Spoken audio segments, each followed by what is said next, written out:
कैसे हैं आप। नेक्सस एजुकेशन पॉइंट में आपका स्वागत है। हम हाजिर एक नई वीडियो के साथ। आज हम बात करेंगे एमपीएससी 008 भारत में राज्य की राजनीति, इग्नू यूनिवर्सिटी। टॉपिक है कांग्रेस प्रणाली। तो बच्चों, अगर आपने अभी तक हमारे चैनल को सब्सक्राइब नहीं किया है तो हमारे चैनल को सब्सक्राइब करें, बेल आइकन जरूर बजाएं ताकि हमारी आने वाली वीडियो का नोटिफिकेशन आपको आसानी से मिल सके। लाइक ज़रूर करें, शेयर करना ना भूलें। चलिए शुरू करते हैं। कांग्रेस प्रणाली के पतन के क्या कारण थे। तो स्टूडेंट, स्वतंत्रता प्राप्ति के पश्चात भारत में प्रथम 2 दशकों में राज्यों की राजनीति केंद्र के प्रभाव में रही है। अगर हम बात करें, जब देश आज़ाद हो गया तो देश में पहले आम चुनाव 1952 में हुए थे और कांग्रेस पार्टी ने प्रथम 2 दशकों तक अपना प्रभुत्व जमाए रखा और भारी बहुमत से जीत हासिल करी। कांग्रेस पार्टी ने केंद्र के साथ साथ राज्यों में भी अपना सिक्का जमाया और केंद्र के साथ साथ राज्यों में भी ऐतिहासिक चुनाव में जीत हासिल करी। इस काल में राज्य विकास के नेहरूवादी आदर्श और कांग्रेस के एक दलीय प्रभुत्व ने भारत में राजनीति को अभिव्यक्ति प्रदान की और कांग्रेस की जो आदर्श थे वो नेहरूवाद थे, नेहरू जी थे और नेहरू जी ने अपने शासनकाल में देश को एक मजबूती प्रदान करी और कांग्रेस पार्टी जो थी उसने एक दलीय प्रभुत्व को स्थापित किया।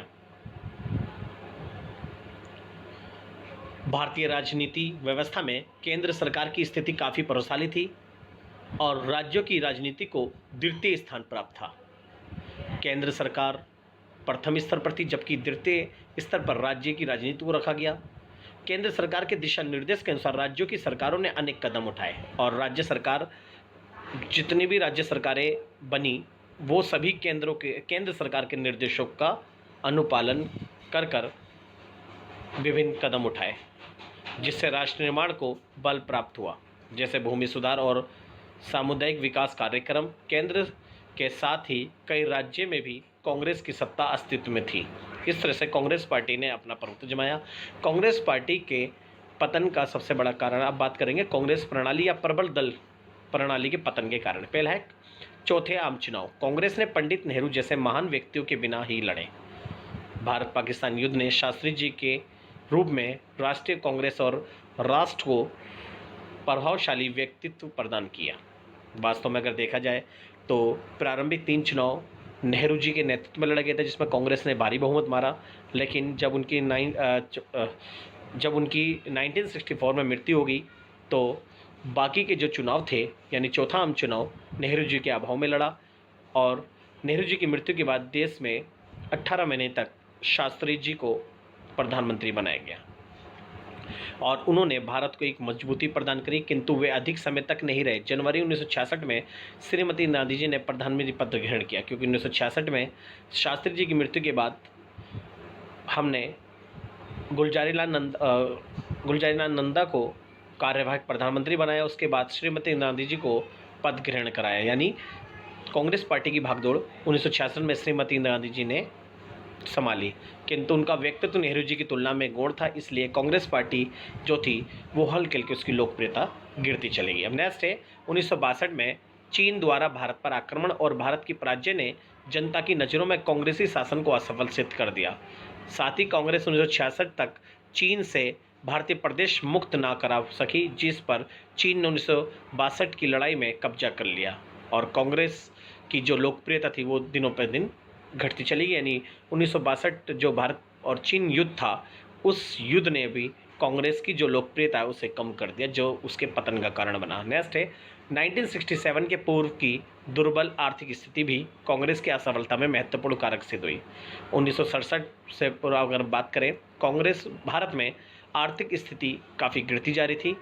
भारत की आर्थिक स्थिति सुधारने में कांग्रेस पार्टी असफल होती चली जाती। खाद्यान्न के अभाव और अधिक महंगाई से जनता पीड़ित थी। साधारण जनता के लिए अपना भरण पोषण करना शुरू होता जा रहा था, दुश्वार था और ये अपना भरण पोषण सही आसानी से भारतीय जनता नहीं कर पा रही थी। शासन द्वारा रुपए के अवमूल्य, यानी जो भारत का जो रुपया था वो दिन पर दिन गिरता चला गया। सरकार की प्रतिष्ठा गिरी और आर्थिक कठिनाइयों में वृद्धि हो गई, जिसके कारण कांग्रेस की लोकप्रियता दिन प दिन घटती चलेगी, जो इसके पतन का कारण बनी।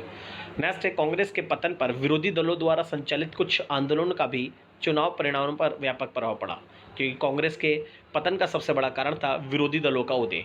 कांग्रेस पार्टी बाद में चलकर जब चौथे आम चुनाव के बाद कांग्रेस पार्टी का जब हल्के हल्के पतन होने लगा और कांग्रेस का विभाजन हुआ, तो विरोधी दल सिंडिकेटों ने अपना एक अलग से एक मंच तैयार कर लिया और यह मंच कांग्रेस के खिलाफ था।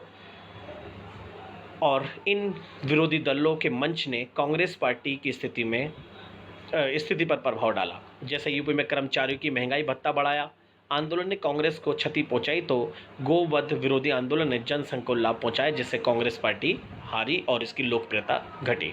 नेक्स्ट है, विद्यार्थियों और युवा वर्ग में कांग्रेस शासन के प्रति व्यापक असंतोष व्याप्त था और मद्रास जैसे राज्यों में इसने निर्णायक भूमिका अदा की, जिसका प्रभाव कांग्रेस पर पड़ा और कांग्रेस पतन की ओर अग्रसर हुआ। नेक्स्ट है, 1967 के चुनाव से पूर्व ही कांग्रेस में गुटबंदी अपने चरम पर पहुंच गई और कांग्रेस के ही कुछ नेताओं द्वारा कांग्रेस के पृथक होकर यानी अलग होकर नए गुटों का निर्माण कर लिया, जो कांग्रेस की असफलता का कारण बना। तो इसलिए जो 1967 के चुनाव से पूर्व ही यहाँ पर जो सिंडिकेट जो था वो कांग्रेस पार्टी से अलग हो गया और कांग्रेस पार्टी में काफ़ी गुटबंदी देखने मिली और वो अलग होकर उन्होंने अपना अलग गुट बना लिया, जो कांग्रेस के विकल्प के रूप में आ खड़ा हुआ, जो पतन का कारण बन गया कांग्रेस के। नेक्स्ट है, कांग्रेस की असफलता का मुख्य कारण आपातकाल था। जब कांग्रेस पांचवें आम चुनावों के बाद गरीबी खत्म करने में असफल हुई, तो देश में जगह जगह विरोधी आंदोलन होने लगे, क्योंकि कांग्रेस पार्टी ने पांचवें आम चुनाव 1971 में पांचवें आम चुनाव गरीबी हटाओ के नारे के साथ लड़ा था, जो कि उन्होंने वादा करा था कि हम देश से गरीबी हटाएंगे, मगर वास्तव में जो कांग्रेस पार्टी थी देश से गरीबी हटाने में असफल हो गई, जिसके कारण जगह जगह विरोध प्रदर्शन होने लगे, जिससे कांग्रेस ने संपूर्ण देश में 26 जून 1975 में आपातकाल की घोषणा की और ये आपातकाल के दौरान मीशा कानून व अनिवार्य नसबंदी जैसे कदमों के खिलाफ आम जनता कांग्रेस के खिलाफ हुई, जिसके कारण छठे आम चुनाव में कांग्रेस को हार का मुंह देखना पड़ा और यहाँ से कांग्रेस पार्टी का जो दबदबा था वो खत्म होता चला गया, जिससे कांग्रेस जो थी उसके पतन के कारण इस कांग्रेस प्रणाली का अंत होने लगा। तो ये क्वेश्चन हमने पढ़ा था कांग्रेस प्रणाली के पतन या प्रबल दल के पतन के कारण, तो इसे आप बहुत अच्छे से कर लीजिए। अगर आपने हमारे चैनल को सब्सक्राइब नहीं किया तो हमारे चैनल को सब्सक्राइब करें, लाइक कमेंट शेयर करना ना भूलें।